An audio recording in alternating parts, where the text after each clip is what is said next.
你找对一个好的 CEO， 或者你成为一个好的 CEO， 对这个社会创造的价值是非常之大的。有些简单的事儿，到了位高权重之后就不那么好办了。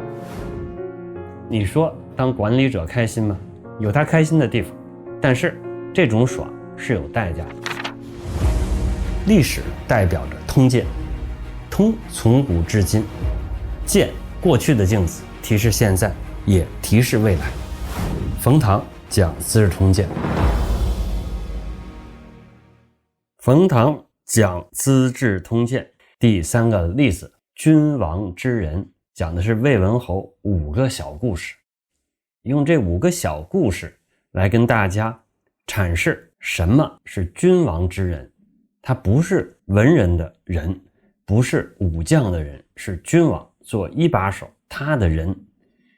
因为大家经常会问说，冯老师你老说仁呀德呀，到底是什么意思？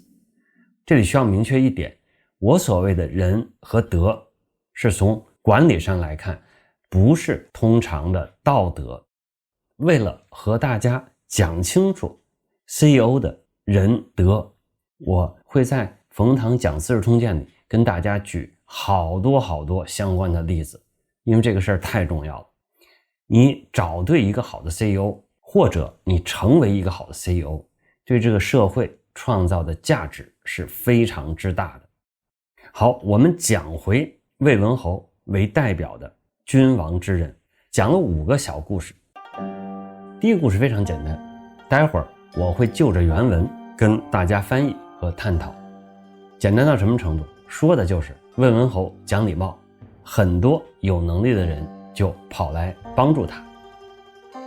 第2个故事是讲魏文侯和群臣饮酒，正在开心的时候，外边下起了大雨，但这时候魏文侯却下令把车备好，他要到山间去。群臣就问他，大王，咱这儿喝酒正开心，你干嘛下着大雨还要出去？魏文侯说，我跟管山的官员说好了，今天去打猎，我要亲自驾车告诉人家，因为下雨了，咱们今天不打猎了，体现了魏文侯守承诺。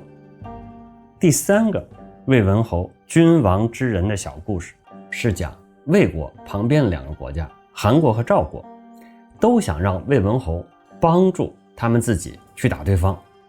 魏文侯始终保持中立，开始把2边都得罪了。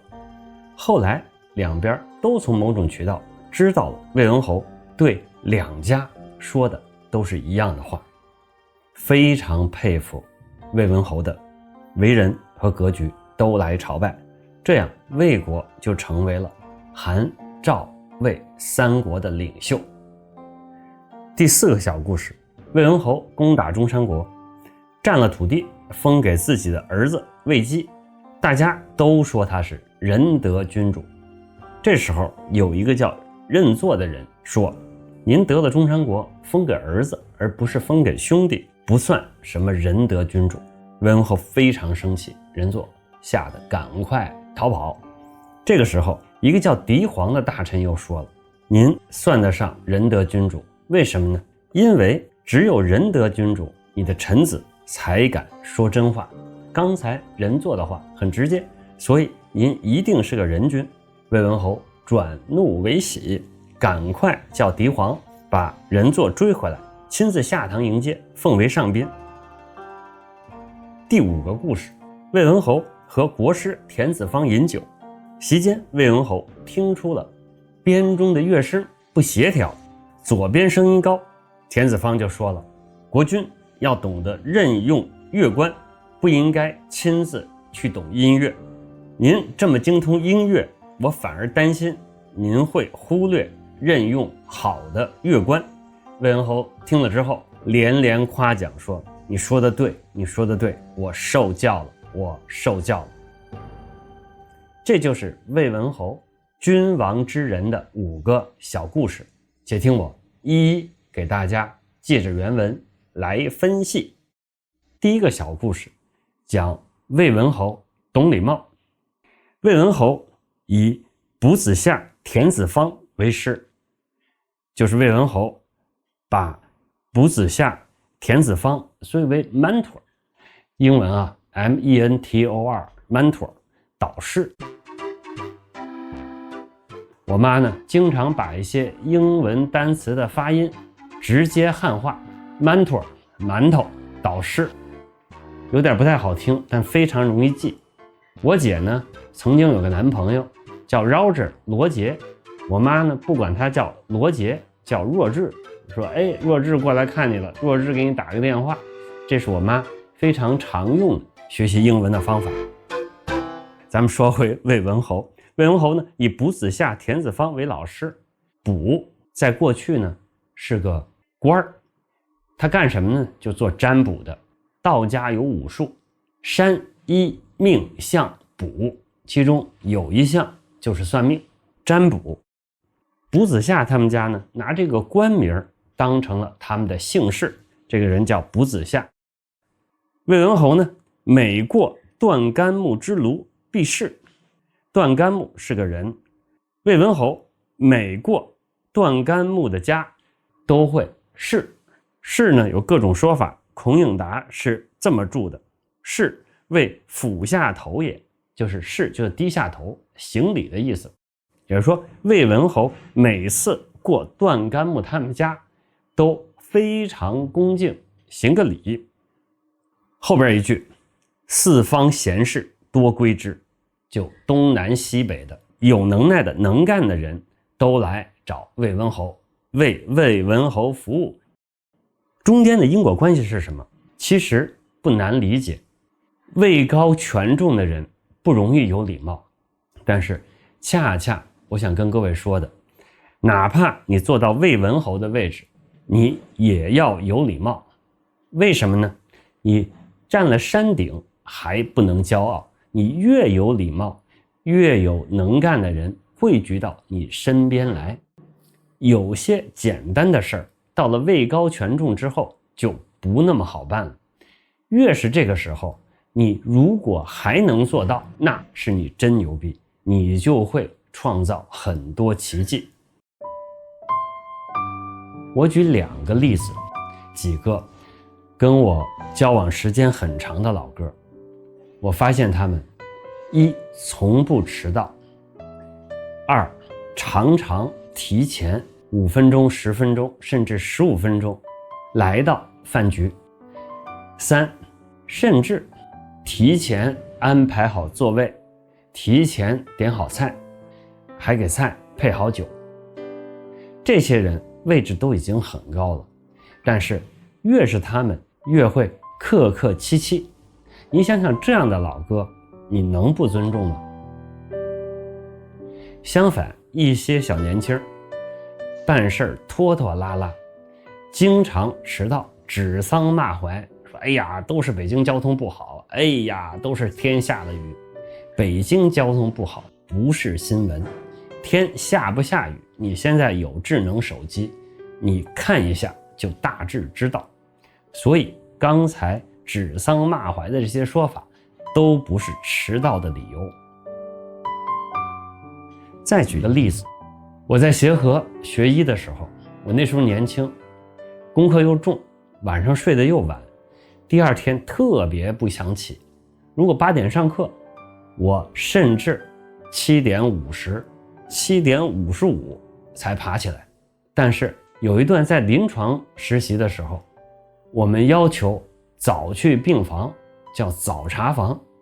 我跟我同学，大家实在不想早起，挣扎着7点半跑到病房。这时候发现病房里边已经聚了2、3个老头，2、3个老太太。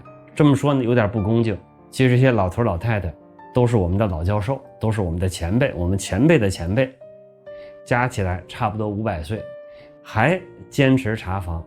我呢就特别不好意思，站在人群的角落，我悄悄问护士长，我说姐，这几个老人几点来的？护士长冷了我一眼，说6点半就到了。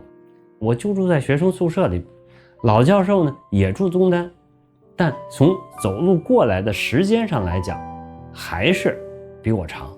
人家6点半到了病床边，我跟我那些损友7点半才睡眼惺忪的来到患者的病床边，说不过去。第二天我们又挣扎着说早点，老教授有可能不会天天早到，我们7点到，发现这几个老头老太太又已经到了。我又问护士长，我说姐，他们几点来的？护士长说，我不是昨天告诉你了吗？人家6点半就到了，已经看过好几个病人了，你这种问题不要再问了。神奇的是呢，这几个老头老太太没有骂我们几个，连瞪都不瞪我们，他们就是自己做自己的事儿。但说实话，那2天之后，我内心就非常惭愧，知耻近乎勇，在以后我就一定6点20准时到病房，提前老头老太太10分钟。也是因为这件事儿，我开始形成了早起的习惯。我想说的是呢，位高权重可以不讲礼貌的时候，如果你再讲礼貌，你会给周围人以巨大的精神动力，你都不用说，这些人就会向你学习。如果你要是一个领导，你是一个 CEO， 你是一个项目经理，如果你天天比你团队的所有人都早到公司，都晚走，那你会是一个很被尊重的领导。第二个小故事是魏文侯守信的故事。文侯与群臣饮酒，乐而天大雨，命驾将逝也。文侯和周围团队成员喝酒开心，天下了大雨。这时候文侯说，备车，咱们去野外。左右曰，今日饮酒乐，天又雨，君将安之？小伙伴们说，咱们饮酒作乐多好，而且天您看下雨了，这时候干嘛去外边？文侯曰，吾与愚人期猎，虽乐，其可无一会期哉？文侯说，我跟管山的管河的官吏约好了，我们要去打猎。虽然我们现在喝酒挺乐，虽然天下了雨，但这不是借口，我不能拿这个借口说我不去了。那时候又没有 email， 又没微信，又没电话，什么都没有，可能信鸽系统都还不发达。乃往身自罢之。然后魏文侯自己就去了，亲自和山官河官说，今天下雨了，咱们不打猎了。但你想，一，他就是不去，他的手下能说什么？二，他换一个人，随便叫一个手下去通知另外那个手下，也完全合情合理。但他就是自己停止宴饮，去赴原来定好的约会。我想跟大家说的是，就是魏文侯有更省事的办法，在一个小事上他还是不愿意用更省事的办法，而是坚持自己处理周到。这个故事想跟大家讲的是，守信，哪怕是小事尽量不要失信。你要失信的话，一定要给大家一个非常可以接受的理由。天气不好不是理由，路上有人罢工不是理由，你今天心情不好更不是理由。事无大小，特别是你位高权重的时候，甚至你是 CEO 的时候，守信太重要了。你因为守信，让你整个组织架构有了主心骨，造成最大的好处就是管理效率提升。大家不用猜这个人会不会守信呢？另外也减少了那些繁文缛节，什么法律合同啊，什么 email 确认啊，什么 voicemail 确认呀，没这些有的没的。广东话口齿当作金，就是我说话比盖了公章还管用。你说当管理者开心吗？有他开心的地方，杀伐战取，攻城掠地，开疆拓土，逐鹿中原，成事儿，成大事儿，持续成大事儿，爽，的确是。但是这种爽是有代价的。什么代价？你就不能不靠谱，不能不守信，不能太文艺。不能太文艺的意思是，你不能说我喝没了，咱的事儿明天再说吧，我现在开心最重要，那咱们其他事儿都往后拖。刚才说的这种很文艺的态度，对于君王，对于管理者，对于职业经理人来说，就是缺少德。社会我魏歌，人狠话不多。魏文侯只是就事论事，直接回答请求他帮助的人，这个忙我帮不了。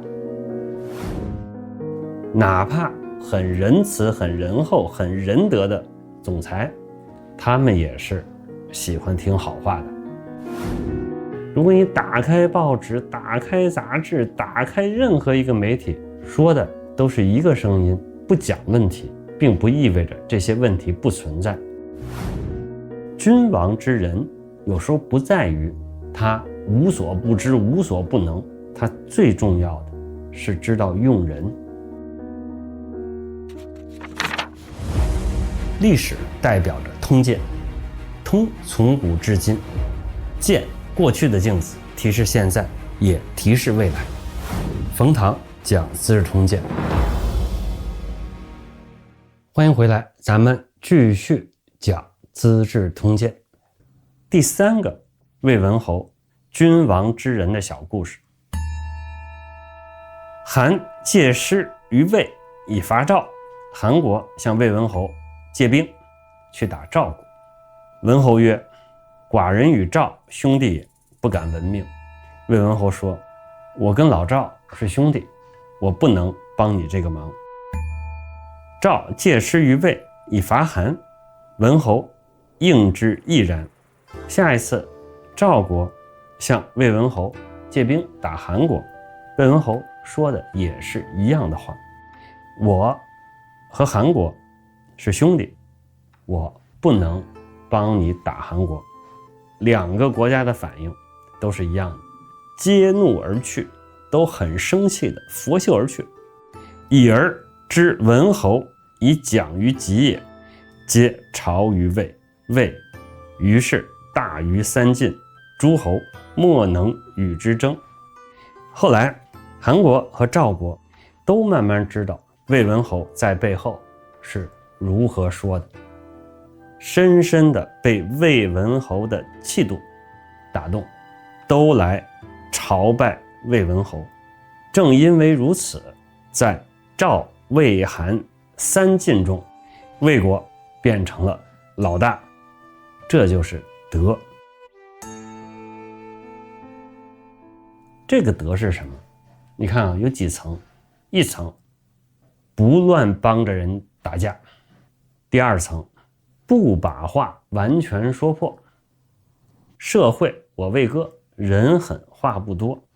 韩国来也好，赵国来也好，我不用跟他们分别讲，哎呀，和了吧，别打了。他甚至多一句话都没说。他没有跟赵国说，其实啊，我跟你说，韩国也来过，我也跟韩国说的一样的话，赵国是我兄弟，我不能帮你打赵国。魏文侯连这都没说，只是就事论事，直接回答请求他帮助的人，这个忙我帮不了。慢慢这些话透出去，大家总会知道谁是内心笃定的，我们就跟着这个人。所以魏文侯能够在一段时间内称霸一方，受人尊敬。魏文侯他的第四个小故事。魏文侯使岳阳伐中山，克之，让个大将岳阳去讨伐中山，打胜了，以封其子姬，把夺回来的土地封给他的儿子，儿子叫姬。搏击的击。文侯问于群臣曰：我何如主？文侯就问周围小伙伴说：我是一个什么样的君主？周围都说是个人君，因为冯唐讲《资治通鉴》都是从历史看管理，所以你把君、把主这些都可以当成项目经理、CEO、总裁都没错，皆曰人君。但是有另外一个人跳出来提出反对意见，这个人叫任祚。任祚曰：君得中山，不以封君之弟，而以封君之子，何谓人君？文侯您得了中山之后，没有封您的弟弟，却封了您的儿子，这叫什么人君？文侯怒，任祚驱出。文侯就怒了，任祚就很快的逃了出去。四问狄黄，对曰：人君。文侯接着问谁呢？问狄黄。问什么呢？我是不是个人君？狄黄说：你是个人君。文侯曰：何以知之？你怎么知道呢？对曰：臣闻君仁则臣直，向者任祚之言直，臣是以知之。狄黄的这个回答也非常直接。我听说君主非常仁德，这种时候他的臣子会非常坦诚，甚至会说一些让你生气的话。刚才任祚说的话就让你生气的话，但是任祚说出来了，这一现象就说明您是个好君主。文侯乐，使狄黄招任祚而反之，亲下堂迎之，以为上客。魏文侯很高兴，让狄黄赶快把任祚叫回来，自己下堂直接迎接任祚，把他当成上宾。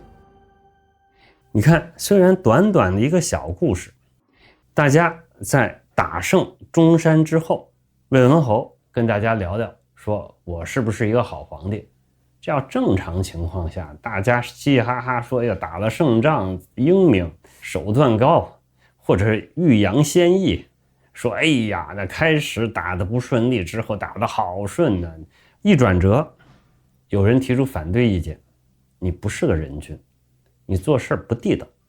魏文侯也是个人，也爱听好话。大家记住啊，哪怕很仁慈、很仁厚、很仁德的总裁，他们也是喜欢听好话的。魏文侯就怒了，这个说不好话的人吓得赶快跑了。又一转折，旁边还有另外一个人跟文侯说，我看到有人说不好的话，这一点恰恰说明您是个人君。为什么呢？因为这种现象太违反常识，太难得了。因为难得，所以可贵。再一转，魏文侯赶快把吓得跑了的那个人叫回来，亲自迎接，把他封为上宾。你看看这一波三次折。我想说的是，我同意魏文侯他小伙伴的意见。如果一个公司、一个团队、一个国家不只是洋溢着歌功颂德，而是听到一些反对的声音，听到一些负面的声音，甚至听到一些谩骂的声音，这是个大好事。如果你打开报纸、打开杂志、打开任何一个媒体，说的都是一个声音，那你想想，怎么可能没有问题？不讲问题，并不意味着这些问题不存在，而不提这些意见，反而会让问题越积越多，直到有一天藏不住了，这些问题暴露出来，会造成极其巨大的伤害。魏文侯君王之仁，第5个故事，也是最后一个小故事。文侯与田子方饮，文侯跟他的导师田子方喝酒。文侯曰：钟声不比乎？左高，就是这个钟的声好像不和谐，左边这个音高了。《资治通鉴》没有写文侯说这话的表情，是不经意说出的，还是很认真、很显摆、很得意说出的？没说。田子方笑，魏文侯的导师田子方就笑了。文侯曰：何笑？笑啥？子方曰：臣闻之，君明乐观，不明乐音。今君审于音，臣恐其聋于观也。文侯曰：善。田子方就说：我听说哈，作为国君应该清楚的是如何选乐官，而不是知道怎么奏乐。今天您作为君主那么清楚音乐，我有点担心你不清楚如何选用预留乐官。魏文侯说：你说的真挺好。我想跟各位说的呢，就是君王之人有时候不在于他无所不知无所不能，甚至不在于他像之前说的智伯一样长得高大威猛帅气，会吹拉弹唱，能写绘画，不需要的。作为一把手，他最重要的是知道用人。如果他能让人尽其才物尽其用，这就是一个非常棒的 CEO。 所以呢，我想跟各位说的就是你挑好的 CEO 去辅佐，也不要找那些数据模型算得特别好，不用鼠标，单用快捷键就能构建 Excel 模型， PPT 画得可漂亮了，文章写得可好了，跑得可快了，跳得可高了，穿衣服特别得体。你不见得需要找这样的 CEO， 你需要找知道如何找到对的人的总裁，你需要找知道战略方向的总裁，你需要找能够拉来资源的总裁。找人、找钱、定方向，这就是 CEO 应该干的。至于具体的事情，交给具体的人去做。